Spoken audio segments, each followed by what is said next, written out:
말씀 함께 하나님의 말씀을 낭독합니다. 하나님의 뜻으로 말미암아 그리스도 예수의 사도된 바울은 에베소에 있는 성도들과 그리스도 예수 안에 있는 신실한 자들에게 편지하노니 하나님 우리 아버지와 주 예수 그리스도로부터 은혜와 평강이 너희에게 있을지어다. 아멘. 여러분들이 새 하나님의 은혜와 평강이 가득하시기를 주님의 이름으로 축복합니다. 2022년도 지금 벌써 몇 주가 이제 흘러오고 있습니다.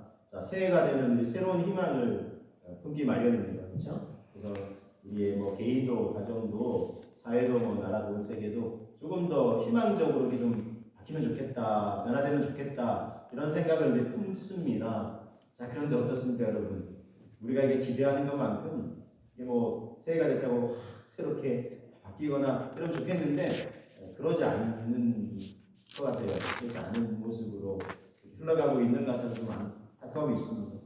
코로나 상황만 해도 오미크론이 더 확진자들이 넘쳐나고 확산되고 있고 그런 상황이고 이게 언제 좀 정말 상황이 좋아질까 이런 지금 이런 세대의 모습을 볼 수 있습니다. 여러분 물론 환경과 상황도 바뀌는 것도 중요하지만 진짜 새해가 되려면 우리의 마음과 영혼이 새로워질 수 있어야 합니다. 오늘부터 이제 에베소서 말씀을 이제 함께 나누려고 합니다. 주제는 이제 그의 은혜의 풍성함을 따라하시는데 에베소서 말씀을 중심으로 계속해서 이제 말씀을 나누게 됩니다. 에베소서는 소위 말해서 이렇게 바울의 서신인데 바울의 서신 중에 독특한 서신들이 있어요. 감옥 속에서 쓴 서신들이 있습니다.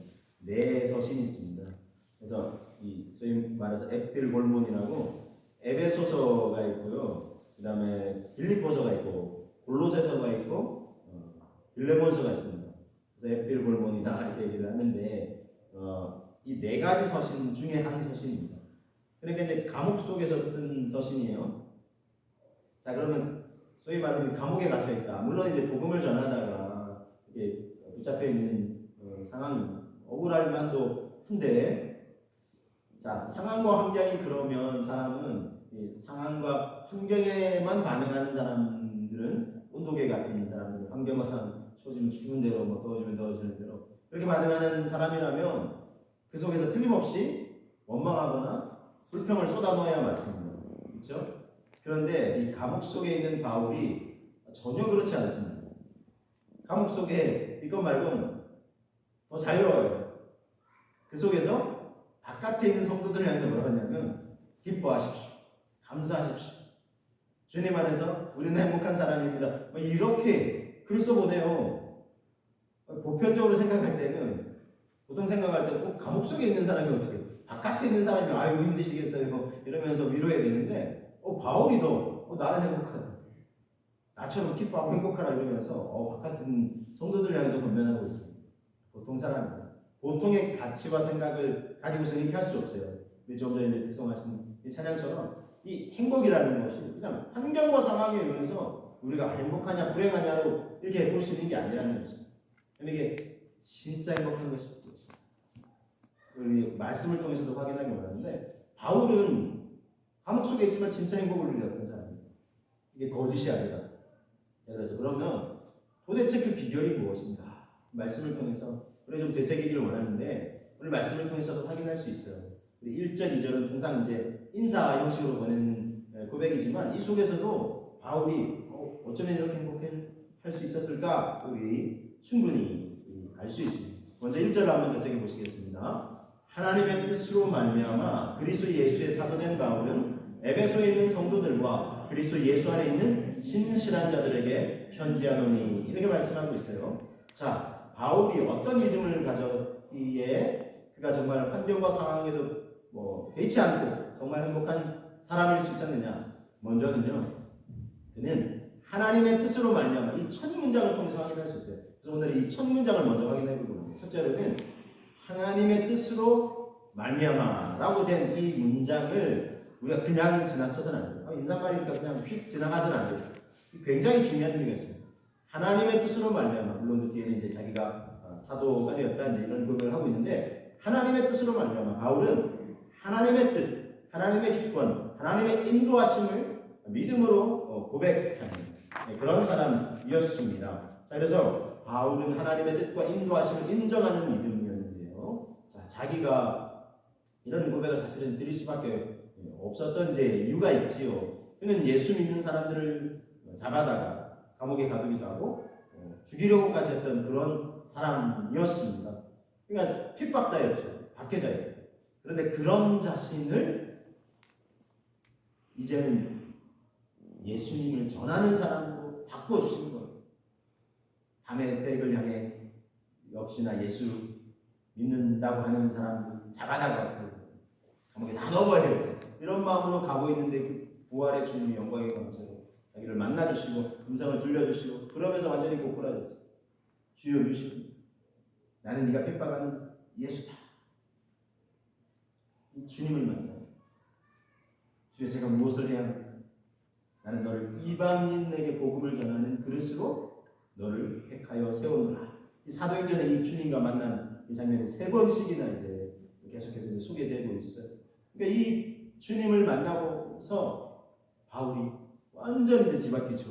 예수 믿는 사람을 잡아 죽이려고 했던 사람이 그 예수님, 그 생명의 주 예수님의 복음을 전하는 사람으로 바뀌었으니까. 이렇게 된 것이 자기 뜻이 아니고 자기 생각을 예수 믿는 사람들을 잡아다가 죽이려는 것이었지만 역으로 이제 예수 그리스도를 증거하는 사람이 됐습니다.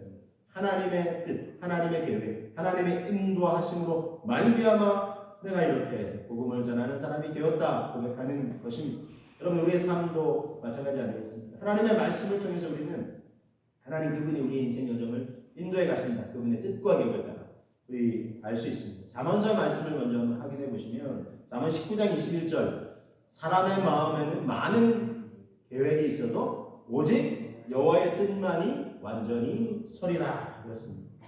그러면 저는 이 말씀을 인정하지 않을 수가 없어요. 많은 계획을 세우지만 하나님의 뜻만이 온전히 선다는 거죠. 새해에 대해서 뭐 이런 걸 해야지. 연말에도 얼마나 막 그 마음을 부푼 막 이렇게 꿈을 안고 막 품어질지 몰라요. 근데 뭐 그게 사람 뜻이 아닌데 뭐 올해 분이겠습니까? 지나온 인생 여정도 내 뜻대로 물론 우리가 세운 소소한 작은 뭐 계획대로 되어질 부분도 있지만 큰 인생 전반을 보면 내 뜻대로 된 게 없구나. 그렇지? 하나님의 뜻이 내 삶의 여정을 인도해 가시는 것입니다. 그래서 예레미야 10장 23절도 같은 맥락인데 이 고백을 드리고 있어요. 여호와여, 내가 알거니와 사람의 길이 자신에게 있지 아니하니 걸음을 지도함이 걷는 자에게 있지 아니하나이다. 그랬어요. 사람의 길이 자기에게 있지 않다는 것. 그리고 또 이 표현이 재미있기도 하죠. 걸음을 걸어가는데 이 걸음을 지도하는 것이 걷는 자에게 있지 않다는 거예요. 걷는 자가 자기 발걸음을 막 주관하면서 걸어가는 게 아니라는 거예요. 이걸 지도하시는 분이 계시다는 거죠. 누구이시겠습니까? 그분이 하나님이십니다. 우리 인생의 주인이신 하나님. 우리 인생 여정을 돌아보면 이런 고백을 드리지 않을 수가 없는 것입니다. 이사야 43장 1절의 말씀 보면 함께 한번 고백해 보실까요? 야곱아, 너를 창조하신 여호와께서 지금 말씀하시느니라. 이스라엘아, 너를 지으신 이가 말씀하시느니라. 너는 두려워하지 말라. 내가 너를 구속하였고 내가 너를 지명하여 불렀나니 너는 내 것이라. 그래서 야곱아를 시작하는데 이스라엘의 믿음의 조상 중에 한 사람이 야곱 개인을 향해 지칭하는 것이기도 하지만 사실은 뒤에 보면 또 이스라엘이라 그래서 이스라엘 전체, 물론 야곱의 이름도 하나님이 이스라엘로 바꾸셨지만 이스라엘 민족도 이제 같은 이름이시죠. 이거는 개인의 삶뿐만 아니라 그 민족 전체를 향해 하시는 말씀입니다. 내가 너를 창조하였고 구원하였고 너 이름을 지명하여 불렀나니 너는 내 것이라. 개인의 삶도 그렇지만 이스라엘 민족을 태동케 하시고 그들의 여정을 인도해 가시는 분도 하나님이세요. 그래서 너는 내 것이라. 하나님의 소유임을 분명히 말씀하시고 계십니다. 너는 내 것이라는 말씀이 어떤 의미가 담겨 있겠습니까? 내가 소유주야 이런 의미도 있고 내가 너를 사랑하고 책임질 것이라 이런 의미도 있고 하나님의 소유이기 때문에 하나님께서 책임지시고 주관해 가실 것이라는 의미가 이 속에 담겨 있는 것입니다. 여러분, 그래서 한 개인도 우리에게는 이런 믿음의 고백이 필요해요. 우리 개인도 가정도 우리 사회도 나라도 민족도 온 세계도 하나님 그분이 주관하여 가시고 다스리신다. 왜 이 고백이 필요할 것입니다. 실제 우리가 이 모든 것을 다스리고 주관하시는 하나님의 인도하심에 대한 믿음의 고백이 필요할 줄로 봅니다. 자, 그래서 바울에게는 이 믿음이 있었던 것입니다. 하나님께서 세상을 창조하셨고, 그러나 안타깝게도 참으로 하나님 아담과 하와의 범죄함으로 말미암아 죄와 사망의 권세가 온 세상을 뒤덮게 되었고, 그런데 이 인류를 포기하지 않으시고 주 예수 그리스도를 구원자로 보내주시고, 예수님이 인류의 죄와 사망의 권세를 담당하시면서 십자가에서 피 흘려 죽으셨으나 부활의 권능으로 다시 사셔서 우리에게 구원과 영원한 생명을 선물로 주신다는 것입니다. 바울은 이 믿음의 고백이 있었다는 것입니다. 그래서 이와 같이 인류 구원을 위해서 하나님은 큰 뜻을 품고 계세요. 여기서 하나님의 뜻으로 말미암아 그러는데, 물론 바울의 개인의 고백이기도 하지만 이거는 인류 전체 구원을 향한 하나님의 크신 뜻과 계획 속에 자기를 구원하시고 불러주셨다, 이 고백을 하고 있는 것입니다. 즉 인류 구원을 위한 하나님은 소위 말해 요즘 이런 말 쓰죠. 큰 그림, 빅피처다 이렇게 얘기하는데, 큰 그림을 그리고 계셨어요. 그리고 그 그림의 일부분, 바울의 인생 여정을 하나님의 구원 계획을 완성하는 것을 이렇게 인도해가고 계셨다는 것입니다. 여러분, 이건 뭐 바울뿐만 아니에요. 하나님의 성도로 부름받은 우리 모두를 향해서도 하나님의 뜻과 인도하심 속에 우리가 이곳에 있다, 또 믿음의 고백으로 주님께 나아가고 있다, 우리가 이렇게 나아갈 수 있어야 되겠습니다. 디모데후서 1장 9절은 그래서 이렇게 말씀합니다. 하나님이 우리를 구원하사 거룩하신 소명으로 부르심은 우리의 행위대로 하심이 아니요 오직 자기의 뜻과 영원 전부터 그리스도 예수 안에서 우리에게 주신 은혜대로 하심이다 그랬습니다. 우리를 불러주시고 우리를 구원하시는 것도 우리 뜻이 아니고 오직 하나님의 뜻과 영원 전부터 그리스도 예수 안에서 우리에게 주신 은혜대로 구원의 역사를 이루어가고 계신다는 것입니다. 그래서 여러분, 나와 우리 가정, 사회, 나라, 온 세계도 하나님이 이 구원이라는 큰 그림 계획 속에서 그 뜻 가운데 우리의 여정을 인도해 가시고 계신다는 것입니다. 자, 바울이 그래서 이 감옥 속에서도 이 믿음이 있었어요. 하나님의 이 구원을 향한 큰 뜻과 계획 속에 나를 구원하시고 나를 인도해 가고 계신다, 이 믿음의 고백이 있었고, 자, 그래서 감옥 속에서도 흔들리지 않는 믿음을 바울이 소유하고 있었던 것을 볼 수 있습니다. 우리도 이 믿음을 소유할 수 있어야 되겠습니다. 하나님의 뜻과 계획 속에 인도해 가고 계신다. 이것이 이제 첫 번째, 우리 바울이 감옥 속에서도 흔들리지 않는 믿음을 소유했던 비결이라고 볼 수 있고요.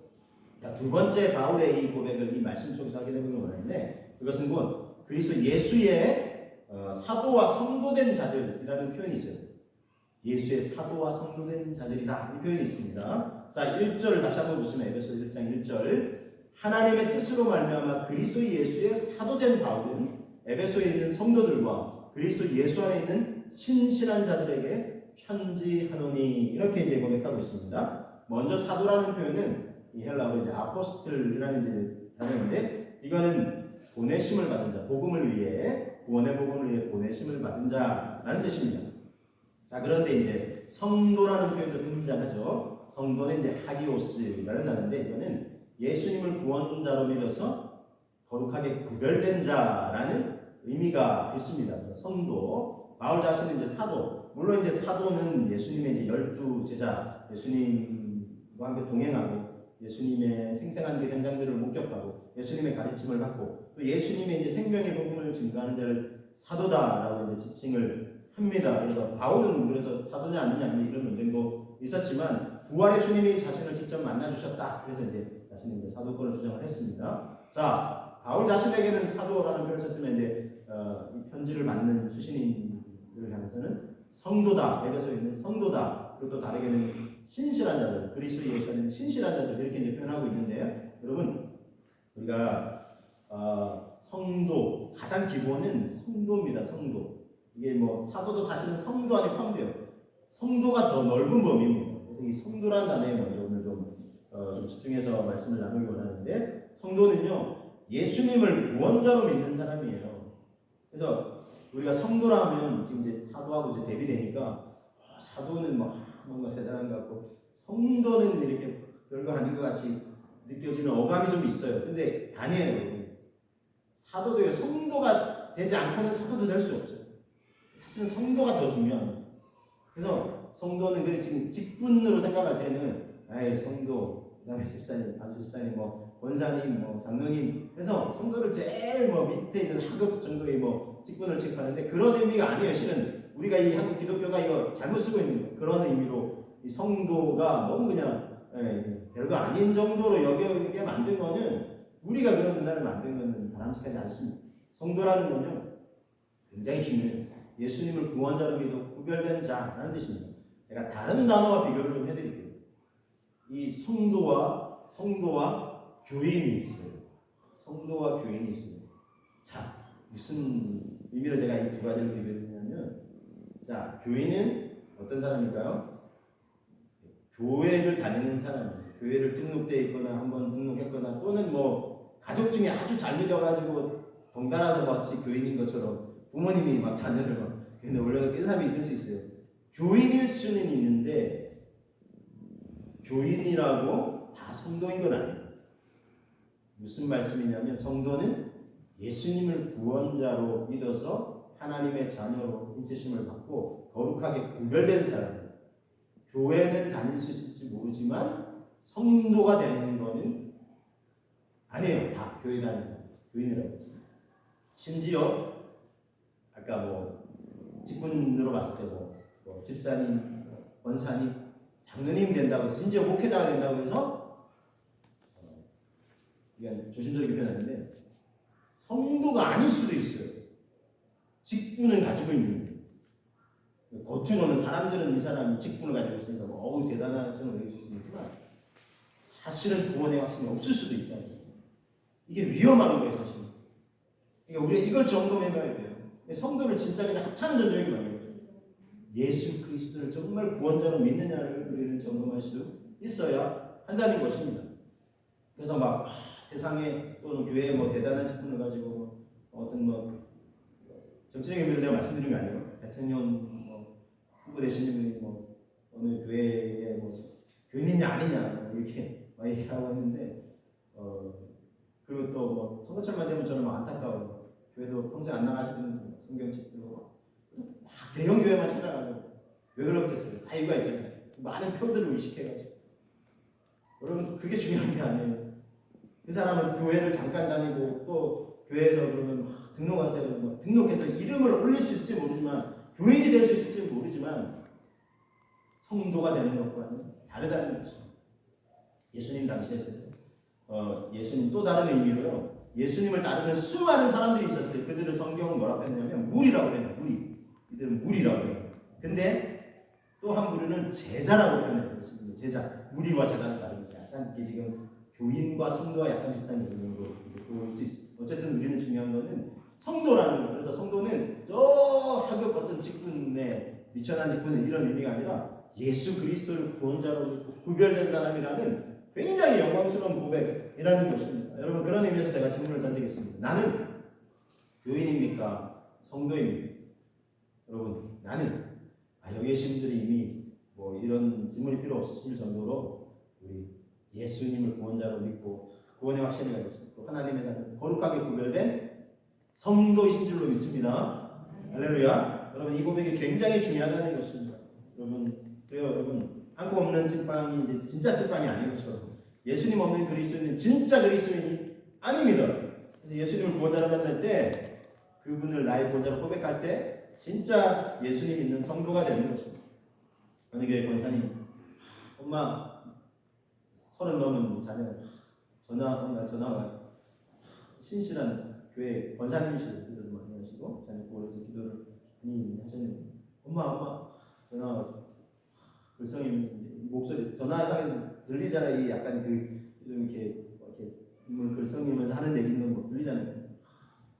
엄마 왜 그래 무슨 일 있어? 엄마 나 이제 진짜 예수님 엄마가 그동안 나에게 소개해준 예수님이 아니라 진짜 내 구원자 예수님 이제는 엄마가 30여 년 넘게 자녀를 위해서 기도했거든요. 그동안 이제 교회는 다녔어요. 근데 예수님을 구원자로는 믿지 않아요. 정말 이제 예수님을 구원자, 자기 구원자로 믿고 고백하게 되죠. 그런 자녀에게 너무 감사하더라고요.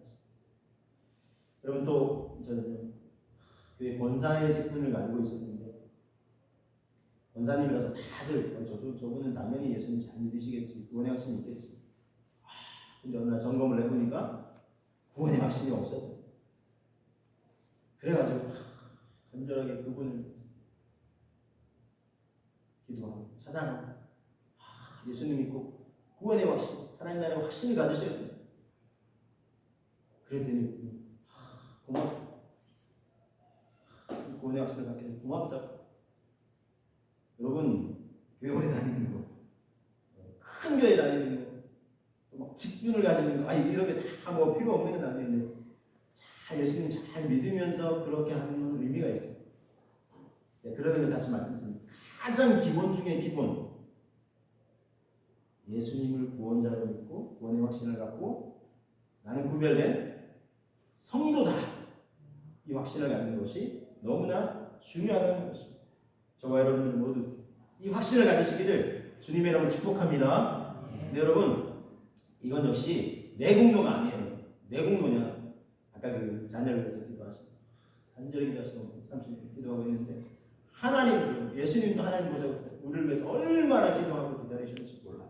이게 절대 내 공로가 아니라는 거예요. 내가 어떻게 그럼 잘 믿어가지고 믿음도 성령의 깨우쳐 주심으로 감동해 주심으로 우리가 화답하고 응답함으로 말미암아 지금 다르게 그냥 쉽게 표현하면 은혜라는 것입니다. 은혜. 내가 성도된 것 은혜라는 것입니다. 우리는 하나님의 은혜 가운데 살아가는 사람들입니다. 그래서 에베소서 1장 2절 말씀 보면 바울이 이렇게 고백하고 있어요. 에베소의 교회의 성도들 향해서, 예수 그리스도 안에 있는 신실한 자들을 향해서 하나님 우리 아버지와 주 예수 그리스도로부터 은혜와 평강이 너희에게 있을지어다. 여러분에게 축복합니다. 은혜와 평강이 여러분에게 있으시기를 주님의 이름으로 축복합니다. 은혜와 평강. 은혜와 평강. 이 바울이 쓴 서신이 13개냐 14개냐 말했어요. 이게 왜 정확하지 않냐면 바울은 항상 이 서신을 쓸 때 자기 이름을 써요. 바울과 또 디모데와 함께 쓰면 바울과 디모데는 이렇게 어디 있는 성도들 이런 고백을 항상 써요. 근데 그렇게 분명하게 쓰여진 서신이 확인할 수 있는 게 13개. 근데 왜 14개냐 이렇게 이제 가끔 이제 이렇게 좀 논쟁이 있냐면 히브리서는 누가 썼는지 기록이 없어요. 그래서 이걸 바울이 쓴 거 아니냐 하면 이제 14개가 되는 거고, 좀 다른데 이러면 이제 13개로 이제 그래서 13개, 14개인데 제가 무슨 말씀드리냐면 어쨌든 이 확인된 것만 해도 13개의 서신 모두 빠짐없이 이 인사가 들어가요. 은혜와 평강이 있었죠. 그러면 바울이 그냥 통상적으로 그냥 습관적으로 이렇게 인사말자를 쓴 거 아닐까? 그런 생각해요. 그냥 지나갈 수 있어요. 근데 아니에요. 저도 이 에베소서 말씀을 준비하면서 여러 이제 기도하고 또 에베소서 말씀 묵상하죠.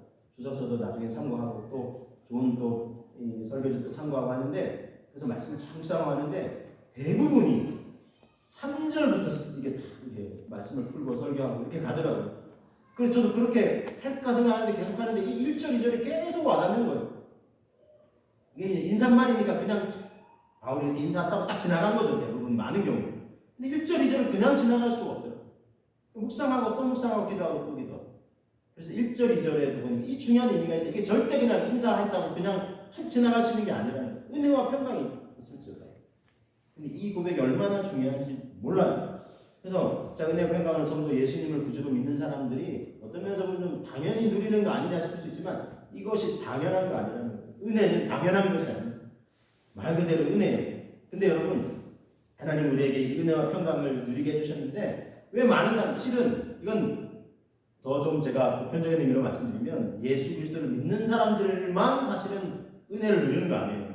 은혜는 물론 특별 은총이 있어요. 특별 은총이나 특별 은혜가 있어요. 예수님을 믿게 되고 구원받고 아까 성도 됐던 이건 정말 말하면 특별한 은혜죠. 그런데 이 하나님의 은혜는 하나님이 작은 분이 아니에요. 비와 이 공기와 햇살도 마태복음 5장에 보면 하나님이 모든 사람들이 누리게 해주세요. 이건 일반 은총이에요. 예수님 안 믿는다고 사업은 다 망하고 인생길 다 막히고 이거 아니에요. 하나님 그 은혜는 다 일반 은혜죠. 그래서 은혜는 모든 사람들이 누리고 있다는 거예요. 근데 누리게 하셨다는 거예요. 근데 중요한 게 있어요. 모든 사람들이 그 은혜를 누리면서도 은혜를 은혜로 고백하지 않는다는 것입니다. 못한다는 거예요. 무슨 말씀인지 알겠죠? 일반 사람들도 은혜를 누리고 있으면서 그것이 은혜다 이렇게 고백을 못한다는 거예요. 안 한다는 거예요. 왜요? 은혜를 은혜로 깨닫지 못하니까. 은혜가 아니라는 거예요. 자기 공격을 자기가 잘해서 믿는 거예요. 자, 그러면 은혜가 뭐냐? 은혜를 알면 이제 이게 정말 은혜가 뭐가 그것이죠. 은혜는요, 카리스라는 단어를 대답을 쓰는데 받을 자격이 안 되는 자에게 값없이 베풀어주는 호의가 은혜예요. 받을 자격이 된다 생각하면 은혜가 아니죠. 나는 자격이 없는데 하는데 이걸 베풀어주니까 왜 이러시냐고. 이게 은혜라는 것이에요. 영화에 보면 이제 모가디슈라는 영화가 있어요. 최근에 좀 인기리에 이제 방영됐고 이제 이렇게 IPTV 이런 걸 통해서도 볼 수도 있어요. 이제 자 이게 1980년대 남한과 북한이 치열한 이제 외교전을 펼칠 때 외국에서 이 소말리아에서 남한 대사관 사람들 그리고 북한 대사관 사람들이 이제 활동한 이야기인데 서로 이제 각각의 나라를 대표해서 이제 활동을 하죠. 그러니까 이제 남한 대사관에 있는 사람들은 철저히 우리 대한민국을 위해서 일하지 않겠어요. 북한 대사관은 철저히 그쪽을 위해서 일하는 거예요. 그래서 막 일하면서 영화상에서는 이게 또 이제 신화를 바탕으로 했다고 이제 소개된 영화인데 북한 대사관은 더 막 좀 자기들 뜻을 이루려고 이렇게 남한 대사관을 더 어렵게 하고 막 이래요. 그렇게 하면서 외교의 성과를 막 성취를 하고 막 그래요. 처음에는 그러니까 이제 북한 대사관에서 막 그렇게 좋게 말하면 지략이지만 좀 이렇게 남한 대사관 입장에서는 괘씸할 법한 어렵게 하면서 우리를 막 곤란하게 처하게 하면서 그 소말리아 정부와 아주 이제 외교를 잘 하는 거예요. 그런데 이 계속되는 영화 이야기에서 어떤 상황이 전개되냐면 내전이 발생해요. 소말리아가 이제 내전이 발생해서 전 부분에 이제 반대가지고 이제 아주 이제 나라가 시끄러워져요. 폭력은 말할 것도 없고 또 반군이 무기를 다 또 이렇게 지원받아가지고 다른 나라 지원받아가지고 전국으로 막 싸워요. 그러니까 막 총탄이 왔다 갔다 하고 그러면서 심지어 어떻게 내전이 심화돼가지고 외교관도 사실은 이제 안전지대잖아요. 근데 외교관까지 다 이 소말리아 반군이 다 점령을 해버려요. 좋은 것들 많다 싶어가지고 다 빼앗아가고 막 이래요. 그래가지고 이 북한 대사관뿐만 아니라 다른 대사관도 대부분 그렇게 되는데 북한 대사관이 공격을 받은 거예요. 그래가지고 어려워졌어요 상황이. 그래서 피신을 떠날 수밖에 없어요. 급히 피신을 떠나요. 근데 이제 다른 대사관으로 이제 가려고 했는데 그 대사관도 보니까 공격을 받은 거예요. 그래서 이 북한 대사관 사람들이 어디로 갔느냐? 어디로 갔을까요? 남한 대사관 찾아요. 왜냐면 남한 대사관에는 해가지고 안전하다 얘기가 들린 거예요. 그래가지고 근데 내부에서 막 어떻게 우리가 남한 대사관으로 가냐 근데도 우리가 살려면 그 길밖에 없다 해가지고 몰려가요. 자 남한 대사관 앞에 가가지고 막 문을 두드려요. 우리 좀 도와라. 우리 좀 안으로 피신하겠다. 총알이 막 총소리가 들리고 빨리 막 우리 좀 도와라. 남한 대사관 사람들이 그 광경을 보면서 안에서 막 어떻게 해야 될지 막 얘기해요. 근데 이 대사가 어떤 결정을 내릴까요? 이 사람을 받아주자. 그랬더니 옆에 있는 같이 일하는 직원 무슨 소리냐고 이거 우리 받아가지고 우리 만약에 이거 나중에 우리 정부한테 알려지면 우리는 이제 이게 잘린다. 근데도 대사 결정을 해요. 저 사람들 정말 때로 믿기도 하고 있지만 지금 다급한 상황은 아니에요. 일단 살리고 봐야 될까. 그래가지고 받아줘요. 그래서 북한 대사관에 있던 직원들 가족들 다 받아줍니다. 그래가지고 그들에게 오히려 사실을 베풀어요. 근데 이제 그러니까 배가 고파하니까 식탁에 음식을 있는 음식을 다 꺼내가지고 이제 먹여요. 근데 북한 사람들 처음에 이걸 못 먹어요. 왜 못 먹은 줄 아세요? 혹시나 이게 탔을까봐. 그렇게 염려하니까 남한 대사가 음식을 그럼 다 바꿔가지고 먹으면 보라고 안전하다고 믿고 먹으라고 그렇게 해서 이제 나중에 사람들 다 먹고 그렇게 하게 되는데 그래서 이제 호의를 베풀어 줘요.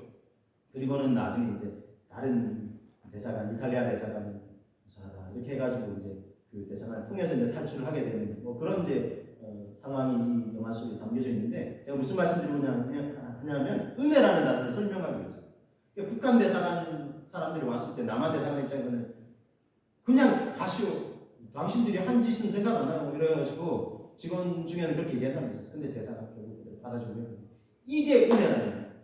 그냥 돌려보내도 사실은 아무 문제가 없어요. 근데 그들을 받아준 거예요. 이게 은혜란다. 제가 이 영화를 최근에 보면서 이게 은혜구나. 은혜라는 단어. 이게 은혜가 아닐까 이렇게 설명을 드립니다. 여러분, 우리는 어떻습니까? 안 받아줘도 되는데 받아주는 거예요. 북한 사람들, 많은 사람들, 어린 자녀들, 그 대사가 우리 남한 대한민국의 대사, 불쌍해서 받아주는 호의를 베풀어 준 거죠. 그런데도 사실은 이 사람들이 아까 뭐 음식뿐만 아니라 중간에 또 이거 다른 막 생각을 품고 우리가 오히려 이 대사관을 차지해야지 뭐 이랬던 사람도 있어요. 그 북한 대사관 찍어서 은혜를 모르는 경우가 적지 않다는 것입니다. 여러분, 우리는 어떻습니까? 하나님이 우리에게 은혜를 베풀어 주세요. 우리를 그렇게 대해주시지 않습니까? 우리가 정말 하나님을 거부하고 외면한 나에게, 우리에게 끝까지 호의를 베풀어 주셨어요. 이것이 은혜입니다. 우리에게 베풀어 주신 은혜가 얼마나 풍성합니다. 에베소서 1장 7절은 이렇게 말씀합니다.